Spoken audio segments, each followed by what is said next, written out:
Praise the lord. ఈ ఉదయకాలంన దేవుడు మనతో మాట్లాడుతూ ఉన్నాడు. దేవుడట నీ హృదయంలో అధిక సంతోషం పుట్టిస్తాడు. ఎవరికంటే అంటే ధాన్య ద్రాక్షారసములు, వారి ధాన్య ద్రాక్షారసములు. ఎవరి ధాన్య ద్రాక్షారసములు అంటే మన శత్రువుల యొక్క.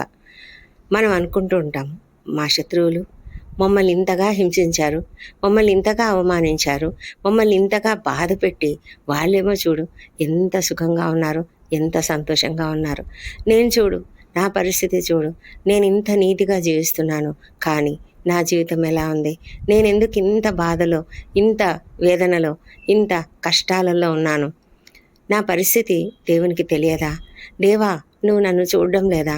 చూడు ప్రభా, వాళ్ళు ఎలా ఉన్నారో, ఎంతగా విస్తరించి ఉన్నారో అని అన్నప్పుడు దేవుడు అంటాడు, నువ్వు వారి గురించి ఎందుకు ఆలోచిస్తున్నావు? వాళ్ళ గురించి నీకు అవసరం లేదు. నేను నీకు ఇచ్చే సంతోషాన్ని నువ్వు అనుభవించు. చూడు, వాళ్ళు ఎంత సంతోషంగా ఉన్నా కూడా ధాన్యము ద్రాక్షారసము విస్తరించినప్పుడు వాళ్ళు ఎంత సంతోషంగా వాళ్ళు ఉన్నారు. శత్రువులు, నువ్వు వాళ్ళని గురించి వరీ కావద్దు. నేను నీకు మేలు చూపుతాను. నా సన్నిధి కాంతిని నీ మీద ప్రకాశింపజేస్తాను. నీ హృదయంలో అధికమైన సంతోషం నేను పుట్టిస్తాను. నువ్వు సంతోషంగా ఉండు. ఆ సంతోషంలో నీకు ఇతరుల సంతోషం కానీ, ఇతరుల విస్తరణ కానీ, ఇతరుల సంతోషము, వారి యొక్క ఆ అవినీతితో సంపాదించినటువంటి ఆ సంతోషాన్ని నువ్వు చూసినా కూడా నువ్వేమీ బాధపడవు. ఎందుకంటే వాళ్ళలో ఉన్నది కేవలం పై సంతోషమే. వారి హృదయంలో సంతోషం ఉండదు. ఆ సంతోషము నీకు మాత్రమే ఉంది.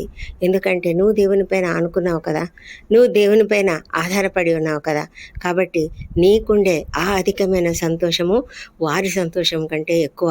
నీ హృదయంలో ఎంతో సంతోషం ఉంది కాబట్టి నువ్వు ఎలాగుంటావంటే నెమ్మదితో పండుకొని నిద్రపోతావు. ఒంటరిగా ఉన్నా కూడా నీవు సురక్షితంగా నిన్ను జీవింపజేసేది దేవుడే కనుక ఎంతో సంతోషంగా నెమ్మదిగా ఉంటావు, సురక్షితంగా ఫీల్ అవుతావు. ఆ ఫీలింగ్ ఇంకెవరికి రాదు. ఆ సంతోషము, శాంతి, నీ మనసులో ఉండే ఆ పరిపూర్ణ శాంతి నీకు ఇంకెక్కడా రాదు, ఎవరికీ రాదు. నీ శత్రువులు అనబడే వాళ్లకు ఆ సంతోషం ఉండదు. కాబట్టి నువ్వు దిగులు పడొద్దు. దేవుడు నీ హృదయంలో అధికమైన సంతోషం పుట్టించాడు కదా, సంతోషించు, స్తుతించు, దేవుణ్ణి స్తుతించు, ఎల్లవేళలా స్తుతించు. నేను ఎల్లప్పుడూ యెహోవాను సన్నుతించెదను అని భక్తుడు చెప్పినట్లుగా మనం కూడా ఎల్లప్పుడూ యెహోవాను సన్నుతిద్దాం. దేవునికి మహిమ కలుగునుగాక. దేవుడు నిన్ను ఆశీర్వదించునుగాక.